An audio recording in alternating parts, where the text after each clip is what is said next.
Hello everyone, welcome back to my channel. For today's video, I'll be doing a Louis Vuitton unboxing. Well, I have already taken off from the box, so it is more likely a reveal. So I got an item from Louis Vuitton and it actually came all the way from the land of the rising sun, which is Japan. So I got this item from a Japanese seller and I am so excited to add this beauty in my collection. So let me show you this. I mean, they always wrap it with this type of material. I'm not sure if what material this is. It's more likely a cotton, but it's really soft. So somehow this one helps protect the item. And let me show you, oh my gosh, wow, oh my goodness, another vintage item.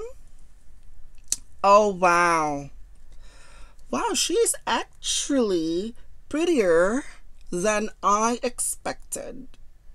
Wow. So I asked the seller, a Japanese seller, for more photos about this, up close photos, even though that they have provided a lot of photos on the website, but there are things that, you know, I am specifically looking for, well, depending on the price and the condition.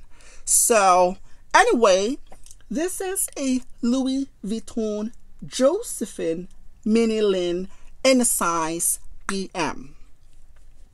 Wow, it is so beautiful. And I think the color, I mean, this one actually came in with different variations of color, and this one is in color black. But somehow the canvas, the monogram pattern right here, so they actually call this mini lin. That's because of the monogram pattern is actually appears to be smaller than the regular monogram. Right here, this is the closer look of this beauty right here. I love the wow, the combination between the monogram pattern right here, it's in white, and then it is more likely this part right here, it's in a grayish white, and then a gold hardware with a black trim around it. Wow, I think it is absolutely stunning. So yeah, there are different variation of colors like I've mentioned, but I believe this one is more likely a carefree bag, I must say, even though that the monogram pattern, it's in lighter color.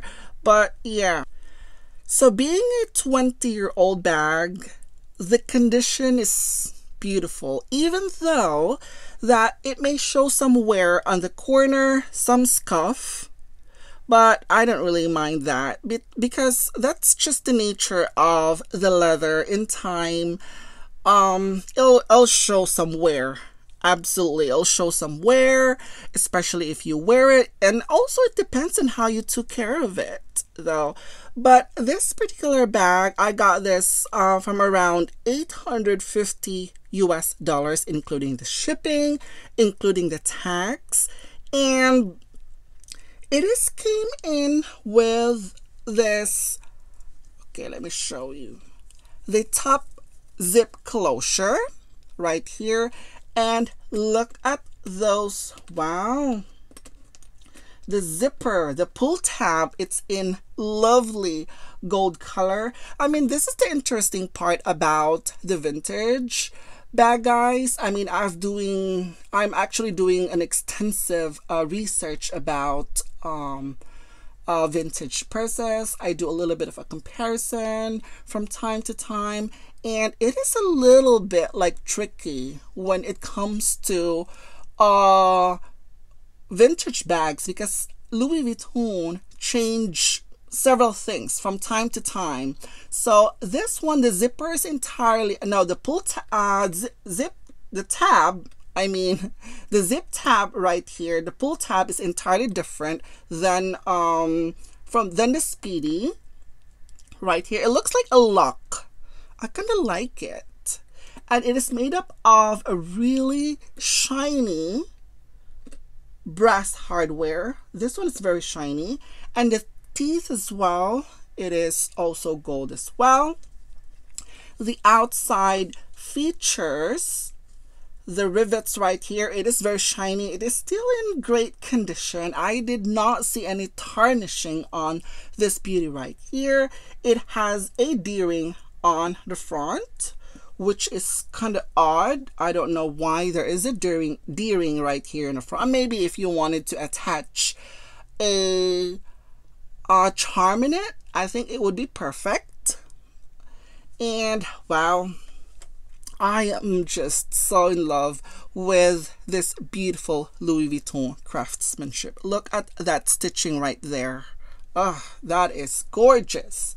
So anyway, this also has a two handles right here, which is a combination of a fabric and a leather right here as well. So as you guys can see right here, this is a combination. For some reason, I quite like it. It just makes the strap more flexible though. Yeah, so you guys can see right there. I mean, so far with the wear, I mean, this is made up of cowhide leather. So yeah, it's very soft and very supple right here. And let me open. Okay, let me just show you the back.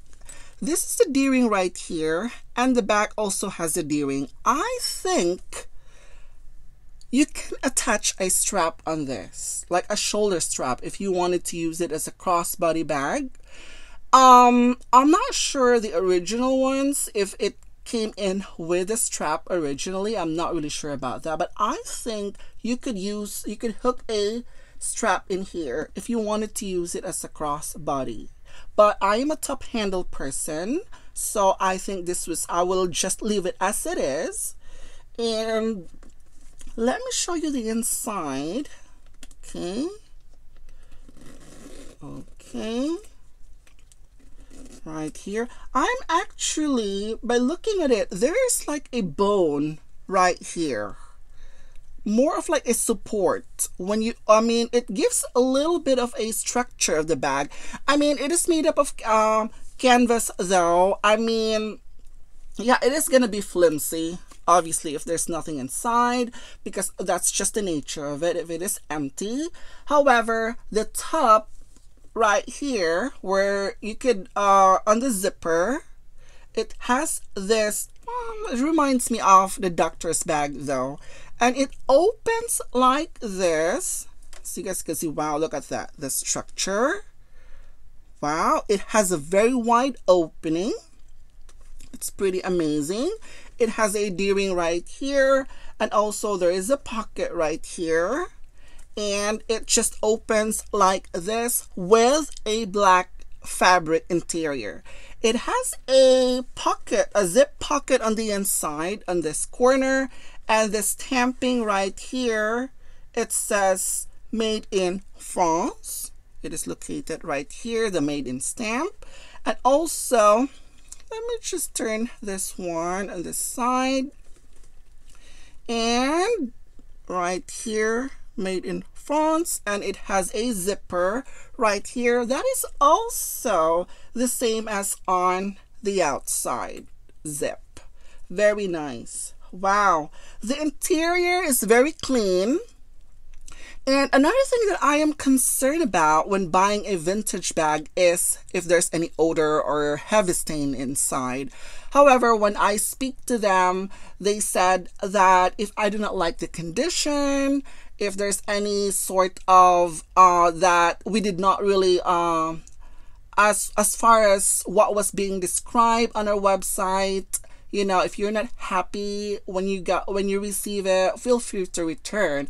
But I don't know, guys. I mean, I just really wanted to buy my purse overseas and not gonna worry about returning it. It's a bit of a hassle though. I mean, it is a lot of work when returning an item. Plus, I think the buyer will shoulder the expenses of shipping it back. So that's why when you purchase an item overseas, make it sure that you'll ask questions, especially the condition. And this one, I asked if there's some sort of foul smell or odor, and she said no, there is none, even with the storage smell. So I am pretty happy with that. Even though sometimes that you could easily get rid of the smell though from the storage, but I prefer not to buy something that has those foul odor. That's because I have such a very bad experience in the past, and I mean, I cannot get rid of that particular type of odor. And for what I paid for this, looking at it right now, the condition of the canvas, it seems to be pretty good. And this is the exact color that I've been wanted. And oh, the bottom part, it has those feet as well. So there are 5 feet around here. And another thing that I've noticed is that this particular bag, this one is not made up of one continuous piece of canvas. As you guys can see right here on the front and the back, it is the same pattern. For some reason, I dislike a purse. I mean, I don't know. I have Speedy though.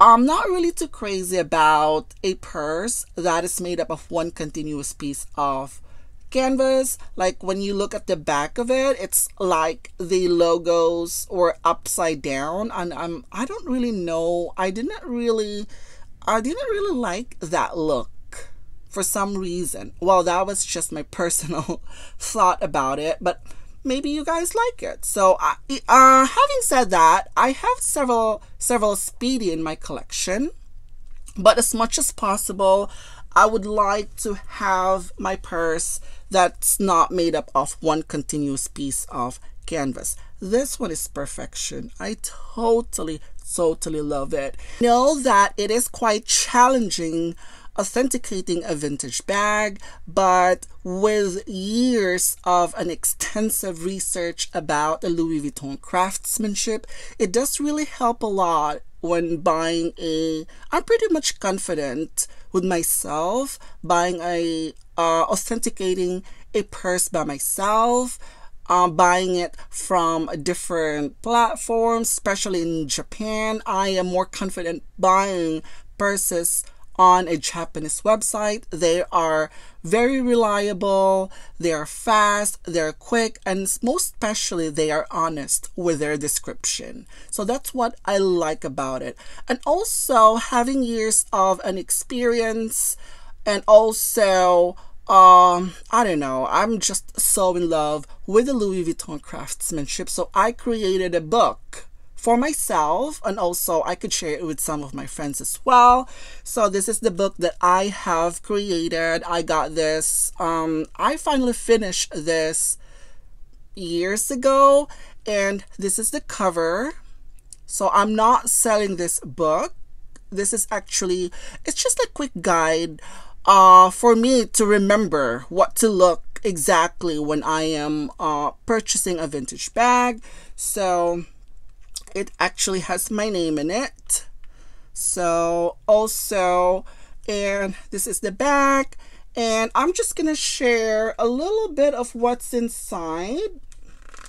Okay, I'm not sure if I'm supposed to be sharing this on the website, if I'm allowed to share this on my channel, but this is how it looks on some of these books. So this is the Made in Spain. This is the example that I have, and you could just literally compare this to the actual purse or the photo. So this is a Made in Spain. I actually separate the Spain, France, and US all in this book. So yeah, this is just like the basic information that you needed to know, and all the photos that I have in this were all mine. So these were not like I just extracted somewhere on the internet. No, I didn't do that. These are all my personal photos. And I also have like hundreds and hundreds of pages with the draft, because I was thinking of to compile all of those collections that I have at maybe the end of this year for my personal collection. But the reason why I am sharing this with you guys is that sometimes it's a little bit irritating when the company says, oh, I can authenticate your purse for this much and that much, and they give you a verbal authentication or what sort of authentication, because I have sent several items in the past, and I don't know what sort of the process that they did, but when they gave you the paperwork, there's a lot of mistake in it. It's just there's a lot of things that did not match with the date code, where it's being made. It's a little bit like confusing though. So I decided, it requires a lot. It requires, knowledge. It requires research.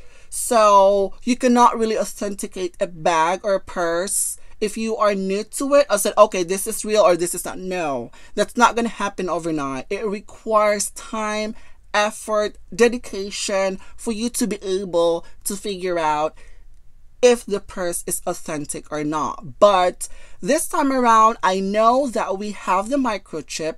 Even with the microchip, you could still how do you call this, decode, or you could still dissect every corner of the purse and figure out if it is authentic or not. So this is a guidebook. You could do it yourself. You could do your own research. You could compile all the photos that you have at home. Like, take a photos that you have at home with your real authentic purse, and when you purchase a something similar on the website on the secondhand market, it is very helpful, guys, believe me. And not just to worry about paying an extra money from the authenticators out there. So that was just another guide. I know it can be tricky, but it can be done by yourself. Okay, so anyway, this is the latest addition to my collection. It is this beautiful Josephine Minilin in a size PM in this beautiful black color. So anyway, that's it for today, guys. Thank you for watching and have a happy new year. Bye.